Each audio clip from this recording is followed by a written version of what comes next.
You're listening to Cat Tales. Hi, I'm Kat, and today I'm chatting with the hottest band to come out of Manchester since Oasis. It's contagious, it's creating an epidemic, it's caused by brothers Mark and Paul Hinks. It's some kind of illness. Welcome, guys. How are you? Hello. Hey, Kat, you alright? I'm good, thank you. I'm fine, thank you. You two sound on fine fettle, which is really good news. Just chilling out, relaxing a little bit. That's brilliant. So you've got a big gig coming up on Friday, haven't you, at the O2 Ritz in Manchester? Is that one of the biggest venues that you've played? It must be very important for you. Yeah, this is the biggest one. We've played all the biggest venues in Manchester, Academy and 251 and place in Liverpool and London, but this is our biggest one so far, so really excited about being on that stage. Probably my favourite, actually. So it's all a bit of a sort of like a scary moment for you if it's the biggest one. It's kind of like knee jerking, knee knocking. Uh-oh.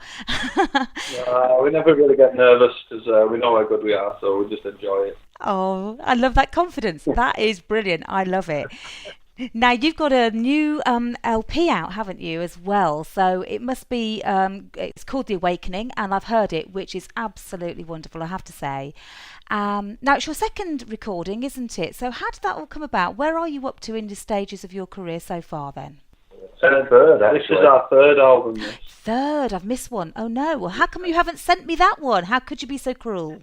The first one was a bit more like a Paul solo effort, and then we did an album called Souls.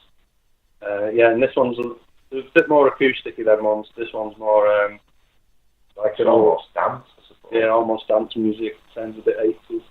That was the intention, though. Actually, watched a lot of Miami Vice, try and get ideas and try and just have a lot of fun doing this one.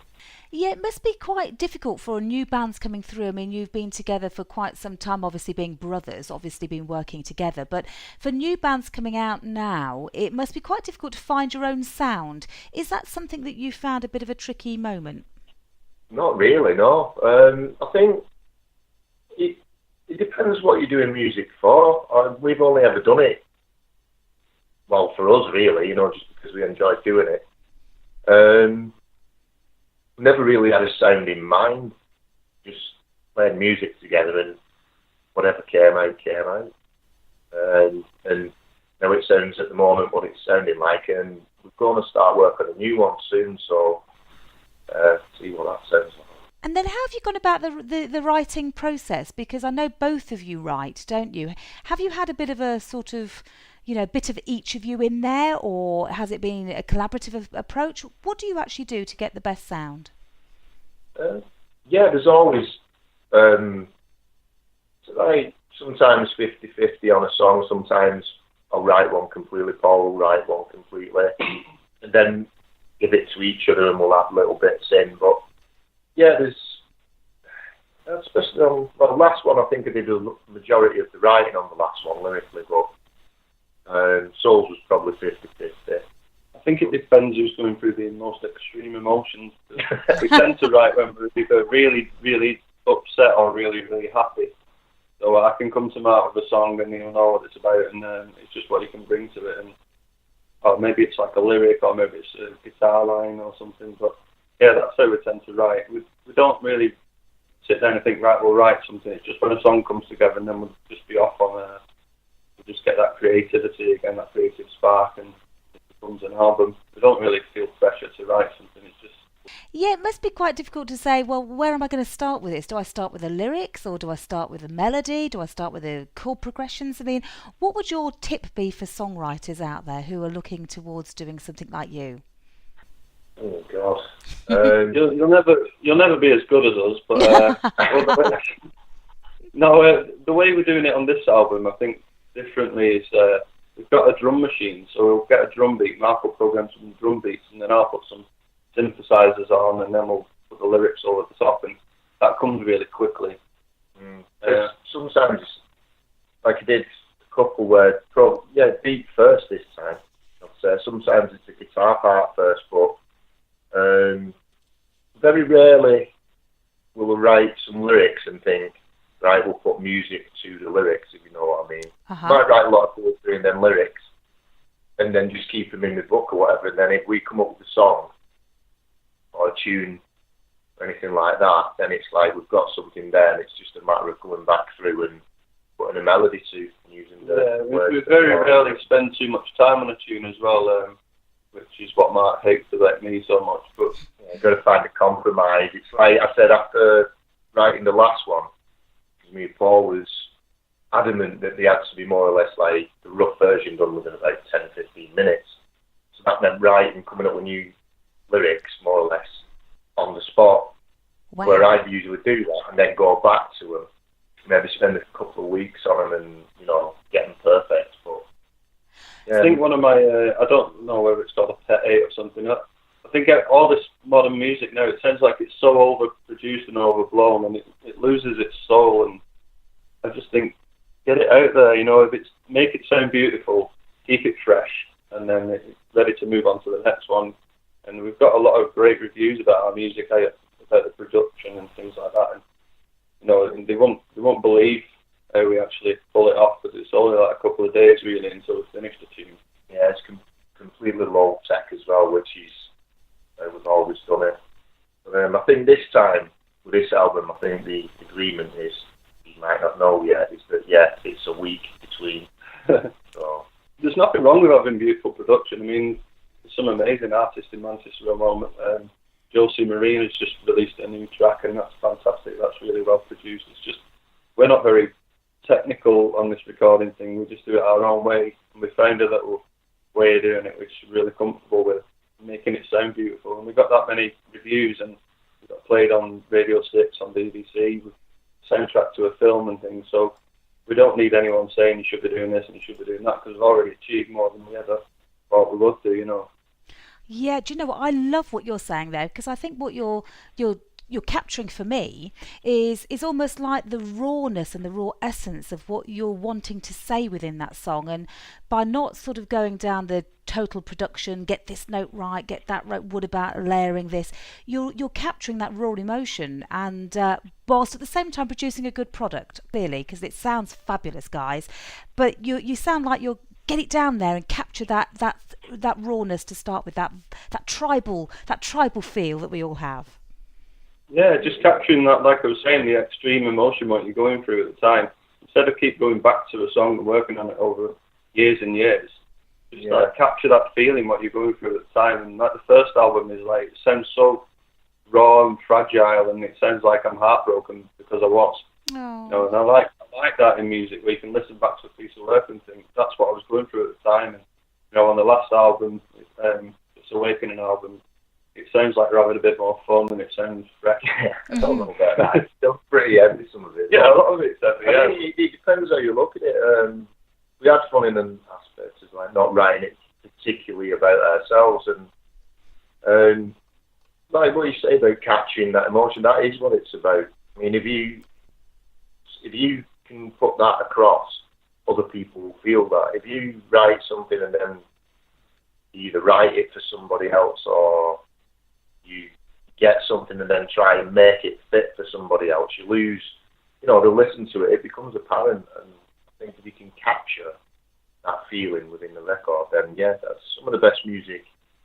Like in the 60s, the recorded live, you feel it, you feel that, not every note's perfect. Yeah, and usually once you've got something down there, it might sound really raw and really, like it's not recorded in a proper studio, but once you put all these layers on it, I mean, the last album started off where it was Mark's drum beat, and then I put some lyrics and guitar to it. We sent it to a friend called Hara Sue in Birmingham, and then she put all these crazy instruments on it and a beautiful voice over the top, and next minute it sounds like a dance record from the 80s, but, we never thought it was anything from some kind of illness before, but I just find it incredible where you can get something out of nothing, and next minute you've got some massive. Yeah, it's almost like giving birth to a whole new thing, isn't it? That giving something life, and away it goes, and away it goes, and you just watch it grow and watch people love it. I mean, I think that's incredible. I mean, what kind of reaction have you had to this latest recording compared to the other ones? You say it sounds slightly different. I mean, certainly the two that I've heard are quite different in approach. That's really nice. That's refreshing from my perspective. What have your fans thought about that? It's quite interesting actually, because in Farnworth we live in Farnworth, which is is it kind of famous or yeah, it was like famous. But he had a famous club back in the 90s for the wrong reason. called the Pleasure Dome. It was called the Pleasure Dome, and you kind of got the after effects in people's taste in music around there.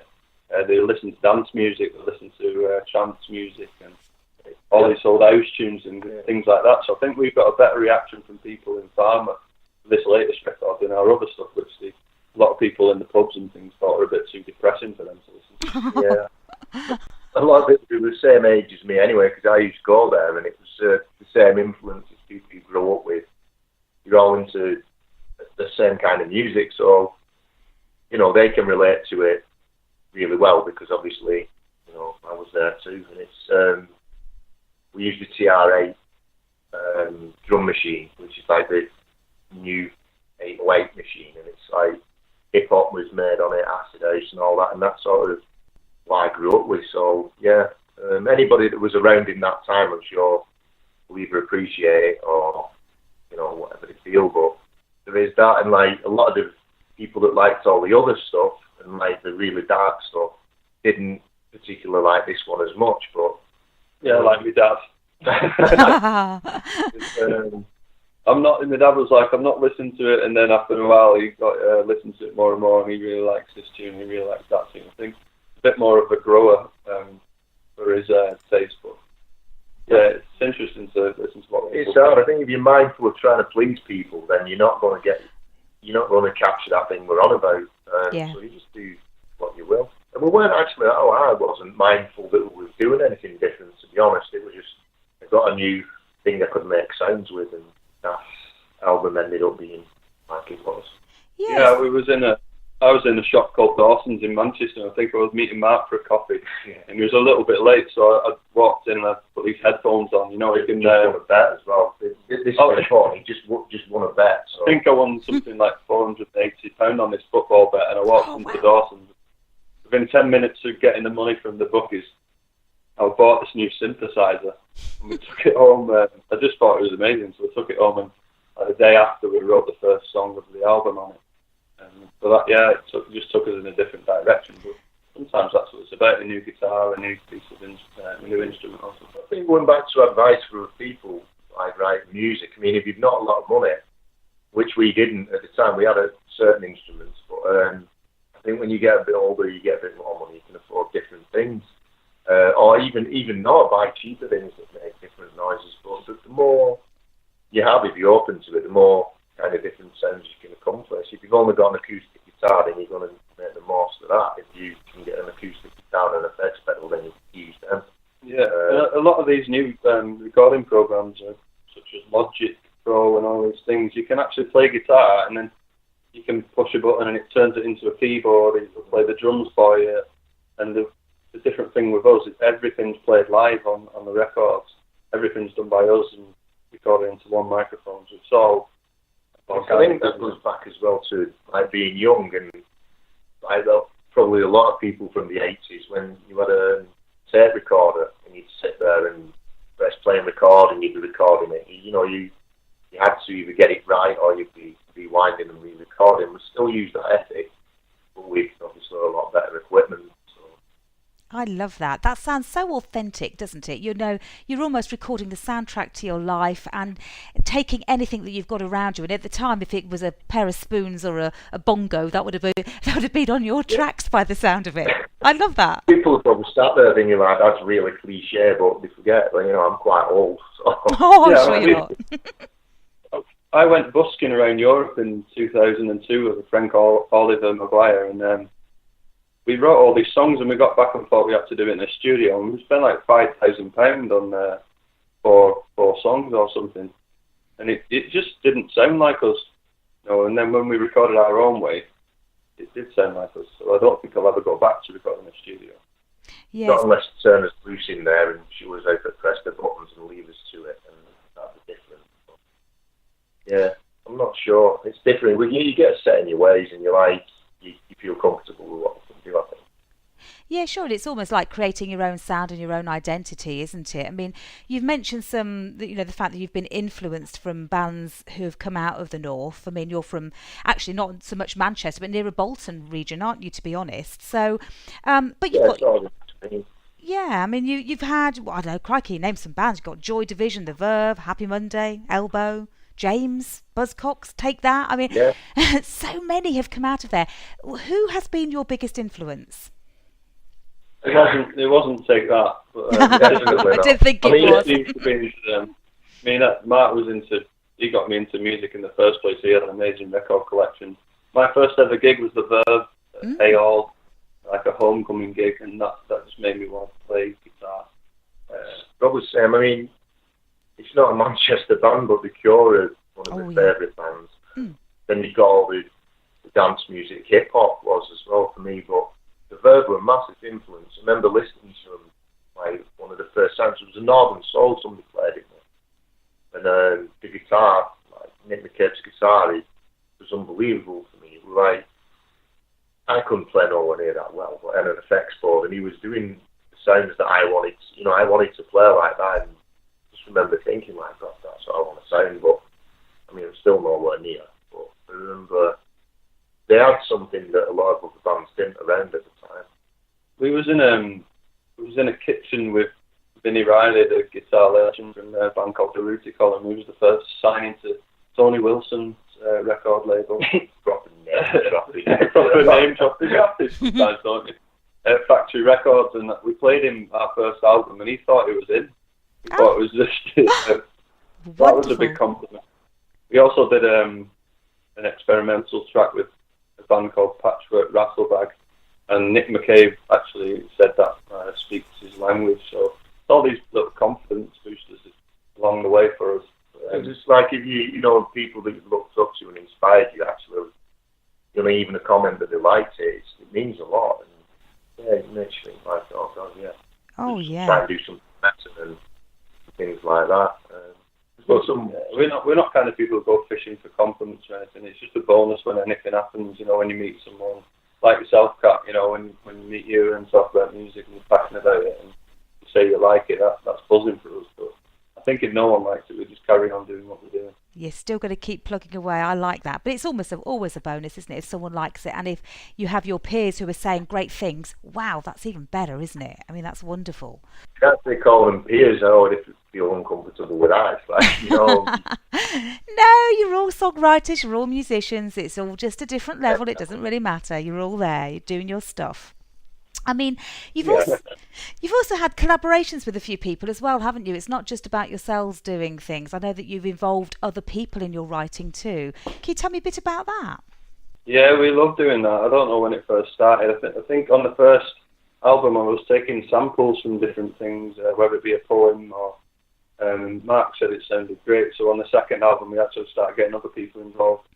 Mostly girls I fancied across the world, so I could I was going to jump in and say that, but I thought... but then, they just became friends, and then we were passing sound files around the world. It was incredible, like to Seattle with a girl called Laura Marie, and she sang on that, and she put some cello on it, and then... I'm not going to list all the girls I fancy, because it wasn't just like not all of them would collaborate. And not all of them are girls either. Well, the collaboration... The whole new community. We had a little niece, Daisy, sang on the first one, which was unbelievable. She was only 4, and everyone liked that track as well, the Maple Leaf. I forgot about that one. So she's on most of the records from there. Oh, that's lovely. I just think it just brings something different to it. No one expects a 4-year-old to come in singing on someone's album, do they? Yeah.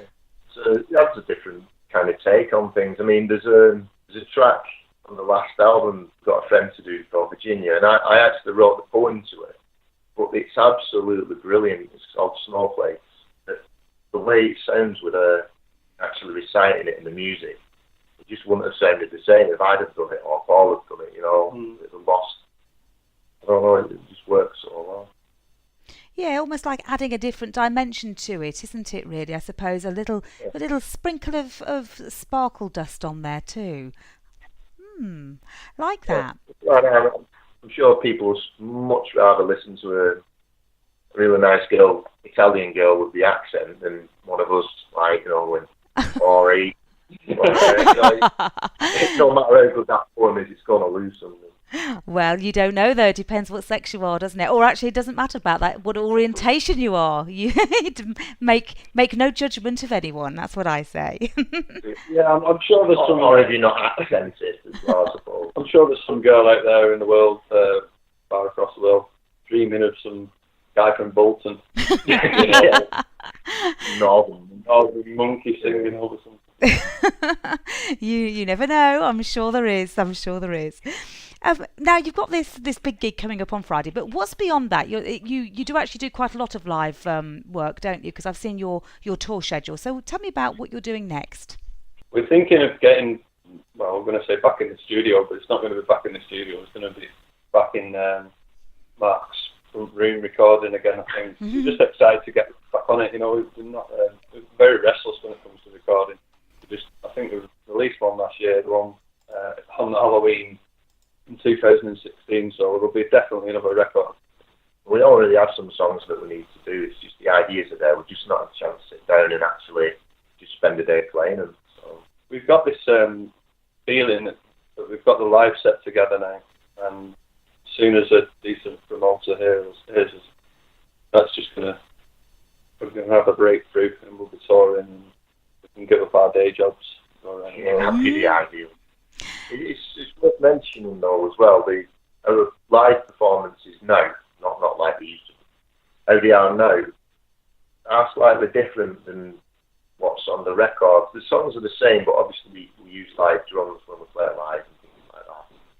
And there's a lot more of, I don't know, I'm always aware of when we do it on the record, is taking stuff out, keeping it a lot more simple, a lot more listenable in a way. Whereas if I go watching somebody live, I want, sometimes more, so we'll tend to put maybe a bit more psychedelic live. I'm not sure, man. But yeah, it's slightly different than the record, but the songs are the same. Well, a lot of artists do that, don't they? They adapt it for that particular venue or that particular performance they're doing, because what you're producing on record is sometimes very different, isn't it? What you're doing in the live arena. So I can understand that. I mean, do you prefer the live performance or the recording?